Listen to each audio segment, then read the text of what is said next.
ನೋಡುವ ತಂಗ್ಯವ್ವ, ಹಾನೆ ಇತ್ತೀಚೆಗೆ ನಮ್ ನಡಕ ಬಹಳ ಮನಸ್ತಾಪಗಳು ಮಿಸ್ಅಂಡರ್ಸ್ಟ್ಯಾಂಡಿಂಗ್ ಚಾಲು ಆಗ್ಯಾವ. ಮನಸ್ಸಿಗೆ ಶಾಂತಿ ಐತಿ. ಅದಕ್ಕೆ ಇವತ್ತೊಂದು ಕನ್ಕ್ಲೂಷನ್ ಬರೋಣ ಅಂತ. ಹಾ ಬಗಳ ಸರಿ ಹೇಳ. ಪಾಯಿಂಟ್ ನಂಬರ್ 1, ನೀ ಏನಾರ ತಪ್ಪು ಮಾಡಿದಾಗ ನಾನ್ ಹಿಂಗ್ ಹೊಡೆದೆ ಅನ್ಕೋ, ನೀನ್ ವಾಪಸ್ ಹೊಡಿಯಂಗಿಲ್ಲ. ಇದೆಂತ ಪಾಲ್ತು ಪಾಯಿಂಟ್ ಹೇಳತ್ತೀಯೋ?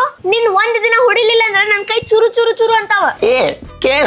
ಪಾಯಿಂಟ್ ನಂಬರ್ 2, ನೀ ನಂಗ ಅಣ್ಣ ಅಂತನ ಕರಿಬೇಕು. ಸುಮ್ನೆ ಕಡ್ಡಿ ಕಸ್ಬರಗಿ ಬಡಕೆ ಹಿಂಗೆಲ್ಲ ಕರಿಯೋಂಗಿಲ್ಲ. ನೀ ಬಡಕದಿ ಮತ್ ನಿಂಗ್ ಬಡಕೆ ಅನ್ಲಾರ್ದೆ ಏನ್ ಅನ್ಬೇಕು? ಹಾ ಓಕೆ ಓಕೆ ಬೇಡ. ಪಾಯಿಂಟ್ ನಂಬರ್ 3, ನಾ ಟಿವಿನಾಗ ತಾರಕ್ ಮೆಹ್ತಾ ನೋಡತ್ತಾಗ ನೀ ಬಿಗ್ ಬಾಸ್ ಹಚ್ಚೋಂಗಿಲ್ಲ. ಏ ಮುಚ್ಚಲೆ ಸಾಕ. ನಿನ್ ಪಾಯಿಂಟ್ ಎಲ್ಲ ನನ್ ವಿರುದ್ಧನದಾವ್. ನಾ ಇದ್ಕೆಲ್ಲ ಒಪ್ಪಂಗಿಲ್ಲ. ಏ ಕೇಳಿಲ್ಲ, ಲಾಸ್ಟ್ ಪಾಯಿಂಟ್. ಎಲ್ಲಾ ಪಾಯಿಂಟ್ಸಿಗೆ ಒಪ್ಪಿದ್ರೆ ಕರ್ದಾಗೆಲ್ಲ ನಿನ್ ಕಡೆ ಮೇಕಪ್ ಮಾಡಿಸ್ಕೊತೇನಿ. ಅಣ್ಣ